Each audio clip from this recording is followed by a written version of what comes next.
Hello. Let me ask you a question that might sound strange. Have you ever felt a sudden sharp pain in your back or side, a pain so intense it takes your breath away and sends waves of nausea through your body? A pain that has been compared to childbirth or passing a shard of glass. If you're over 60, your chances of experiencing this exact scenario, a kidney stone, have likely doubled compared to your younger years. It's one of the most excruciating events a person can endure, and I've seen it bring even the strongest of my patients to their knees. What's truly alarming is that in many cases, the very foods we turn to for our health, the superfoods we are told to eat, can be the primary culprits. Today, we are going to pull back the curtain on this painful condition. We're not just going to talk about it, we're going to arm you with the knowledge to potentially prevent it from ever happening to you. The first food we need to discuss is one that many of my patients are shocked to learn about: spinach. Yes, that leafy green powerhouse packed with iron, vitamin A, and antioxidants. I had a patient, let's call her Eleanor, who came to see me a few months after her 65th birthday. She was vibrant, active, and had recently decided to get serious about her health by starting every single day with a green smoothie. She was blending up a huge handful of raw spinach with some fruit and almond milk, feeling proud of her choices. But then she ended up in the emergency room, doubled over in agony. The diagnosis? A calcium oxalate kidney stone. Eleanor was devastated. "But doctor," she said to me, "I was doing everything right. Spinach is supposed to be good for me." This is a story I hear far too often. Here is the simple scientific truth behind it. Your body is a remarkable chemical factory. When you eat certain foods, they are broken down into various compounds. Spinach, along with many other plants, is incredibly high in a compound called oxalate. Now, oxalate on its own isn't necessarily a villain. But here's the problem. In your urinary tract, this oxalate can bind with calcium. Imagine tiny, microscopic magnets. The oxalate and the calcium find each other and lock together, forming a hard, insoluble crystal. When thousands of these tiny crystals clump together, they form a stone. Think of it like thousands of tiny, sharp grains of sand forming a jagged rock inside the delicate plumbing of your kidneys. The pain comes when your body tries to pass this rock through the very narrow tube called the ureter. Eleanor's daily megadose of raw spinach in her smoothie was flooding her system with oxalates, creating the perfect storm for a stone to form. Now, I want you to take a moment and think about your own diet. Have you recently increased your intake of leafy greens, perhaps in salads or smoothies, thinking you were making a healthy choice? Do you find yourself adding a handful of spinach to your eggs or soups? There's nothing wrong with wanting to be healthy, but it's about being smart, not just enthusiastic. The practical takeaway here isn't to banish spinach forever. It's about moderation. Instead of a huge handful of raw spinach every day, consider steaming or boiling it. The cooking process can actually reduce the oxalate content by a significant amount. And perhaps limit your intake to a couple of times a week, in a reasonable portion size, about the size of your fist when cooked, instead of making it the foundation of a daily meal. It's about understanding the hidden risks in even the healthiest of foods. Let's move on to the second culprit, which is often a go-to snack for those of us trying to eat better for our heart health: almonds, and, by extension, many other nuts and seeds. This one is particularly tricky because for years, we doctors have been telling our patients to swap out potato chips and cookies for a handful of nuts. It's fantastic advice for your cholesterol, but it can be a trap for your kidneys if you're not careful. I remember a gentleman named David, a retired engineer in his late 60s. His cardiologist had praised him for lowering his LDL cholesterol by making simple dietary changes. His secret? Every afternoon, at precisely 3 p.m., he would eat a large mug full of almonds instead of the biscuits he used to enjoy. He was proud, and rightfully so. But then he started experiencing a persistent, dull ache in his lower back. He dismissed it as a sign of getting older, until the day the ache turned into a searing, incapacitating pain. David had a very large kidney stone that required a procedure to break it up. When we reviewed his diet, the culprit became clear. That daily, generous portion of almonds was delivering a massive load of oxalates to his system, day after day. The science is exactly the same as with spinach. Almonds, cashews, and peanuts are some of the highest oxalate-containing nuts. The oxalates they contain readily bind with calcium in the urine, forming those painful calcium oxalate crystals. It's like adding too much salt to a glass of water eventually. It can no longer dissolve and solid crystals start to form at the bottom. Your kidneys are that glass of water. When you consistently overload them with oxalates from sources like nuts, you're essentially encouraging these crystals to precipitate out of your urine and build up into stones. The tragedy for David was that he thought he was making an unequivocally healthy choice, but the dose makes the poison. He wasn't just having a snack, he was consuming a concentrated dose of the very compound that his body was susceptible to. So let's make this practical. I want you to ask yourself, are nuts my default snack? Do I keep a large container of almonds or mixed nuts on my desk or in my car and eat them without really measuring? It's so easy to do. A recommended serving size of almonds is about 1 ounce, which is roughly 23 almonds. That's about a small, cupped handful. For many people, especially those who have never had a kidney stone, this amount is perfectly fine. But for someone like David, who is a stone former, even this amount daily might be too much. If you have a history of kidney stones, or a family history of them, you need to be especially cautious. A real-world example of a better approach would be to diversify your snacks. Instead of almonds every day, perhaps on Monday you have an apple. On Tuesday, you have a small portion of low-sodium cheese. On Wednesday, you can have that small measured portion of almonds. By rotating your snacks, you prevent the constant, high-level exposure to oxalates from a single source. It's not about deprivation, it's about strategic variety. You can still get the heart-healthy benefits of nuts without waging war on your kidneys. Next on our list is an item that is a cherished ritual for millions of people. A comforting cup of tea. For many, it's how they start their day or wind down in the evening. It's a ritual steeped in tradition and perceived health benefits. The idea that this simple pleasure could be contributing to such an agonizing condition is often met with disbelief.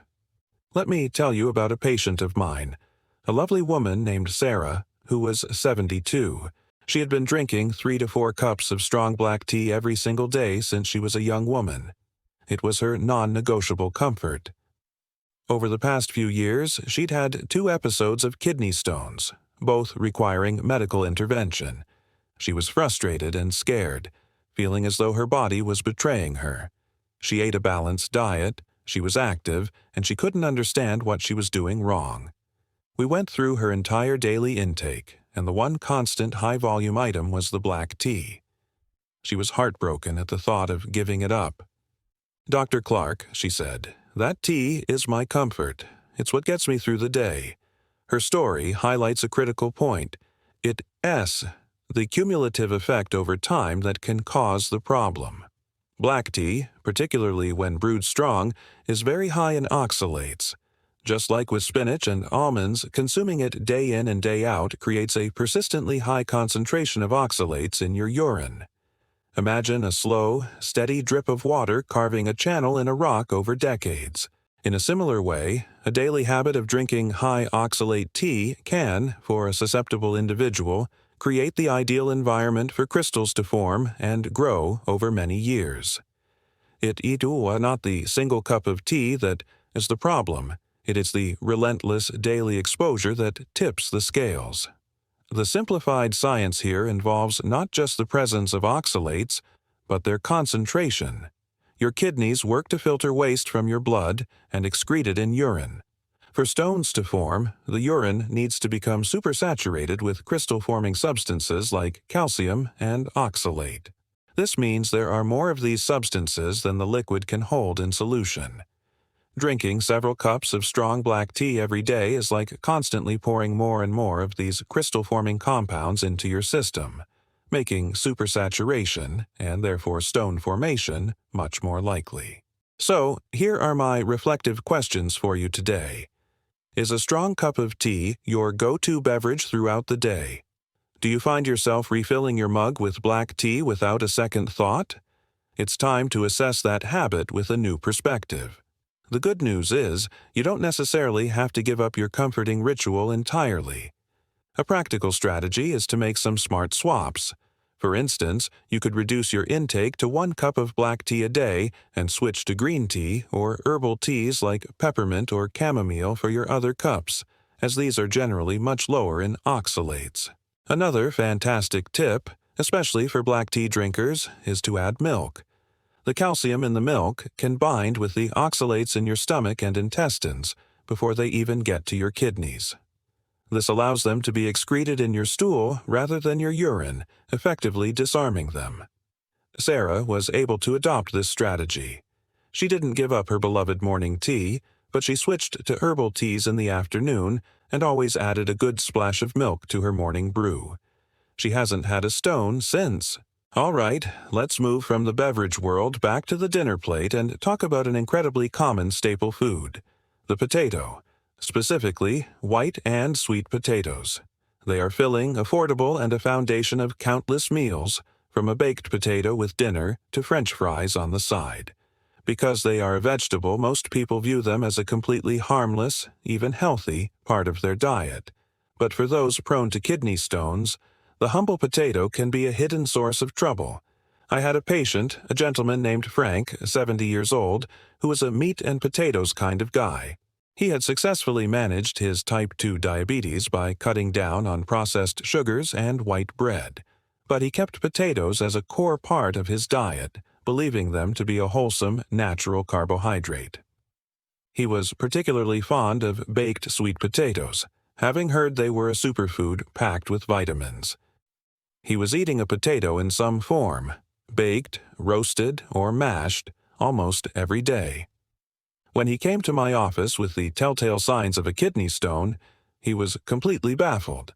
I gave up soda, I gave up cake. He told me, I thought potatoes were safe.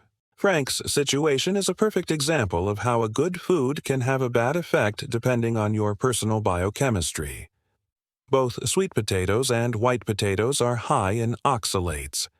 A single medium-sized baked potato can contain a significant portion of the recommended daily limit of oxalates for someone who is a known stone former. When Frank was eating one every day, he was creating a constant supply of the raw materials his body needed to build another painful stone. He had done a wonderful job managing his blood sugar, but in the process had inadvertently overloaded his system with a different problematic compound. The physiological process remains the same, but let's use a different analogy. Think of your kidney as a filter in a machine. If you pour clean water through it, it works perfectly. But if you constantly pour water filled with fine sand and a sticky mineral, the filter is going to get clogged. The sand and minerals will clump together and form blockages. Eating high oxalate foods like potatoes every day is like consistently pouring that sandy, mineral-rich water into your system. Sooner or later, for a person whose system is sensitive, that filter is going to have a problem. The key is to reduce the amount of sand you're pouring in on a daily basis. I want you to pause and think about your own meals over the last week. How often have potatoes appeared on your plate? As baked potatoes, mashed potatoes, fries, or even in soups and stews. Are they your automatic side dish for most dinners? The practical solution here is not elimination, but smart substitution and preparation. For example, if you love a starchy side with your meal, you could swap out the potato for lower oxalate alternatives like white rice, cauliflower mash, or pasta a few times a week. This immediately reduces your weekly oxalate load. Furthermore, how you prepare potatoes matters. Boiling potatoes and discarding the water can significantly reduce their oxalate content, as a portion of the oxalates will leach out into the water. This is a much better option for a stone former than baking or roasting, which keeps all the oxalates intact. Frank learned to love cauliflower mash, and when he did have potatoes, he made sure they were boiled. This simple change made all the difference. Now we need to address a category of foods that has become increasingly popular, especially among those looking for dairy alternatives or plant-based protein sources: soy products. Foods like tofu, edamame, soy milk, and soy-based protein powders are often marketed as cornerstones of a healthy, modern diet. While they do offer benefits for many, for an individual prone to kidney stones, they can be a significant and often overlooked source of oxalates. This brings to mind a patient of mine, Maria, who was 68. She was concerned about bone density after menopause and had read that switching from dairy milk to fortified soy milk could be beneficial. So she made the switch. She poured soy milk over her cereal in the morning, used it in her coffee, and often had a block of tofu for dinner as her main source of protein. Within a year, she experienced her first kidney stone. She was doing everything she could to protect her bones, and in the process, she had unknowingly created a perfect storm in her kidneys. Her case was particularly frustrating for her because she felt she was following expert health advice, yet she ended up in terrible pain. The scientific reason is straightforward. Soybeans are naturally very high in oxalates. When you consume concentrated forms of soy, like soy milk or tofu, you are getting a very concentrated dose of these compounds. Maria's new diet meant that from morning until night, she was introducing a steady stream of oxalates into her body. Her system simply couldn't process and flush them out quickly enough before they began to bind with calcium in her urine. Think of it like a rain gutter on a house. In a light shower, the water flows through easily. But in a torrential downpour, the gutter gets overwhelmed, backs up, and overflows. By consuming high oxalate soy products at every meal, Maria was creating a constant downpour of oxalates in her kidneys, overwhelming their ability to keep things flowing smoothly. This is a good moment for you to reflect on your own diet, especially if you've made changes for health reasons recently. Have you started drinking soy milk or using soy-based creamers? Are you eating more plant-based meals featuring tofu or edamame? Look at the ingredient labels of protein bars or meal replacement shakes you might be using. Many contain soy protein isolate, another concentrated source of oxalates. It's often hidden in plain sight. The practical advice here is to be a mindful consumer. If you enjoy soy, you don't have to eliminate it entirely, but you cannot make it the foundation of your diet if you are at risk for stones. For instance, instead of soy milk, you could try almond milk. But be aware that almonds are also high in oxalates, so variety is key. Perhaps a better choice would be rice milk or coconut milk, which are lower. If you eat tofu, limit it to once a week and ensure that on that day you are not also eating other high oxalate foods like spinach or almonds. And most importantly, on days you do eat higher oxalate foods, you must be extra vigilant about your water intake to help dilute your urine and flush the system. For Maria, the solution was to go back to dairy milk for her bone health, which also provided the calcium to bind with oxalates in her gut, and to treat tofu as an occasional food rather than a daily staple. Let's turn to our sixth and final food on the avoidance list. And it's a vibrant one that has surged in popularity due to its reputation for lowering blood pressure and boosting athletic performance: beets and beet juice. This deep red root vegetable is perhaps the most potent oxalate powerhouse of them all. While its health benefits are real, for the wrong person, consuming beets, especially in a concentrated form like juice, can be like pouring gasoline on a fire. I want to tell you about George. George was a 73-year-old man with slightly elevated blood pressure, and he was determined to manage it without medication. He read several articles about the miraculous effects of beet juice. So, he bought a juicer and started his days with a large glass of fresh beet juice mixed with a bit of apple and carrot. He felt energetic, and he was thrilled when his blood pressure reading started to come down. He was a model patient, taking charge of his health. You can imagine his shock and utter dismay when he was rushed to the hospital with a kidney stone so large it was causing a blockage. The urologist was unequivocal. The massive daily influx of oxalates from the beet juice was the direct cause. George's well-intentioned health trend had led him to one of the most painful experiences of his life.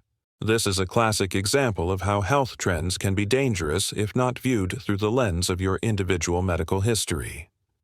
Beets contain one of the highest concentrations of oxalates of any food. When you juice a beet, you remove the fiber and are left with a highly concentrated liquid of sugar and, you guessed it, oxalates. Drinking a glass of beet juice is like eating several whole beets at once, delivering an overwhelming payload of oxalates directly into your bloodstream and subsequently to your kidneys. It's the physiological equivalent of a flash flood. The delicate filtering system of the kidneys is simply not designed to handle that level of oxalate concentration all at once, making crystal formation almost inevitable in a susceptible person. So, who should never consume beets? If you have a personal history of calcium oxalate kidney stones, I would strongly advise you to avoid beets and beet juice entirely. The risk simply outweighs the benefits. For everyone else, extreme moderation is the only safe approach. A few slices of cooked or pickled beet on a salad once in a while is unlikely to cause a problem. But juicing them or eating them daily is a gamble. I urge you to think about this critically. Have you been swept up in the juicing or smoothie trend? Do you ever buy pre-made health juices or smoothies? Take a closer look at the ingredients list. Beetroot is a common ingredient used for color and sweetness, and it might be in there without you even realizing it. You might think you're just having a berry smoothie, but if beet is on the label, you are getting an extra dose of oxalates. This isn't about fear-mongering, it's about being an informed and vigilant guardian of your own health. The powerful lesson from George's story is that natural and healthy are not always synonymous with safe for you. We have now spent a significant amount of time discussing the foods you should limit or avoid. But I must be absolutely clear on this next point, as it is arguably more important than everything we have discussed so far. You can have the most perfect low-oxalate diet in the world, but if you are not properly hydrated, you will still be at a very high risk of forming kidney stones. The single greatest weapon you have in preventing stones is not food avoidance, but adequate water intake. Hydration is the great protector of the kidneys. Let me share the story of a patient I'll call Susan. She was 66 and a diligent stone former. She had a list of high oxalate foods taped to her refrigerator. She avoided spinach, nuts, beets. She did everything right according to the food lists. Yet she kept forming small, painful stones every year or two. She was at her wit's end when she came to see me. When I asked her how much water she drank, she said, "Oh, I drink when I'm thirsty." As we dug deeper, we realized she was probably only consuming about 3 to 4 glasses of fluid a day. She simply didn't have a strong sense of thirst, a common issue as we age. She was eating the right things, but her urine was constantly concentrated, creating a sludge-like environment where any small amount of oxalate and calcium could easily crystallize. Here is the science, and it's beautifully simple. Think of your urine as a river. The oxalates and calcium are like silt and pebbles in that river. If the river is full and flowing briskly, it easily carries all the silt and pebbles along and washes them out to sea. They never have a chance to settle and clump together. But if there's a drought and the river becomes a slow, shallow, sluggish creek, the silt and pebbles will inevitably settle at the bottom and form clumps and mounds. Dehydration does exactly that to your kidneys. It creates a low-volume, highly concentrated urine, the perfect breeding ground for stones. Water intake keeps the river flowing. It dilutes the concentration of oxalates and calcium, making it physically harder for them to find each other and form crystals. So, how much water do seniors actually need? A general rule of thumb is to aim for producing about 2 to 2.5 liters of urine per day. To achieve this, most people need to drink between 2.5 and 3 liters of fluid. That's about 80 to 100 ounces, or 10 to 12 8-ounce glasses. For some, that sounds like a daunting amount. A simple calculation method I give my patients is to take your body weight in pounds, divide it by 2, And that's the number of ounces of fluid you should aim for daily. For example, a 160-pound person should aim for around 80 ounces. Now, a crucial question for you. Do you know, with certainty, how much fluid you drink each day? Or are you like Susan, just drinking when you feel thirsty? The sensation of thirst diminishes as we age, making it an unreliable indicator of our hydration needs. A practical tip is to get a large water bottle, one that's at least 32 ounces, and make it your goal to fill and drink it 3 times throughout the day. Once by noon, once by 4 p.m., and once by 8 p.m. And look for the signs of adequate hydration. Your urine should be a pale, straw-like yellow. If it's dark yellow or amber, that's a clear sign your body's river is running too low. You must also consider medications. Many common drugs for blood pressure, like diuretics, actively work to remove fluid from your body, making your hydration needs even greater. It's a conversation you must have with your doctor. Susan bought a 32-ounce water bottle that very day, and by focusing on hydration above all else, she has finally broken her cycle of stone formation. We've journeyed through the dietary minefield of high oxalate foods and stressed the absolute necessity of hydration. Now, I want to bring it all together into a positive, proactive prevention plan. It's not enough to know what to avoid, you need to know what to embrace. This is about empowering you with safe, delicious alternatives and a simple daily protocol to protect your kidneys for the long term. This is where hope and action come together. Let's start with safe snack alternatives. So many of the problem foods we discussed are common snacks. What can you reach for instead? The good news is there are plenty of wonderful options. Low oxalate fruits are your friends. Think of crisp apples, sweet grapes, and hydrating watermelon. Slices of cucumber, which are full of water, are another excellent choice, perhaps paired with a low oxalate dip like hummus in moderation. If you crave something savory and crunchy, try air-popped popcorn with just a light touch of salt, or low-sodium whole-grain crackers with a slice of cheese. Notice I mentioned cheese. This brings up a critical point in our prevention protocol. Many people think they need to avoid calcium, but the opposite is true. You need adequate calcium in your diet. This brings me to my final patient story, a man named Robert who truly mastered the art of prevention. Robert had suffered from multiple kidney stones and was terrified of another one. Together, we created his kidney-safe action plan. The first rule was hydration tracking. He used the water bottle method we discussed, ensuring he consistently met his fluid goals. The second and most brilliant rule was about calcium timing. The science is simple but profound. If you consume a calcium-rich food along with a meal that might contain some oxalates, the calcium and oxalate will bind together in your stomach and intestines, not in your kidneys. They form a compound that is then simply excreted in your stool, never even getting a chance to enter your urinary tract. Robert started making sure he had a source of calcium, like a glass of milk, a cup of yogurt, or a piece of cheese, with his main meals. This simple act served as a defense mechanism, neutralizing oxalates before they could ever become a threat. So here is your prevention protocol, your daily checklist for kidney health. First, track your hydration relentlessly. Use a marked water bottle and make it a non-negotiable part of your day. Second, time your calcium with your meals. Aim for about 1,000 to 1,200 mg of dietary calcium per day, spread out among your meals to help block oxalate absorption. Third, diversify your diet. Don't eat the same handful of healthy foods every single day.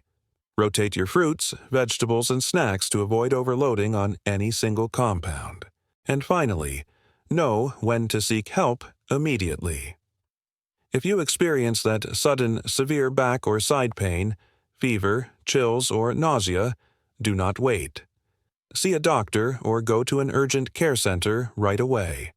I want to leave you with a sense of control and optimism. While the risk of kidney stones increases with age, they are not an inevitable part of getting older.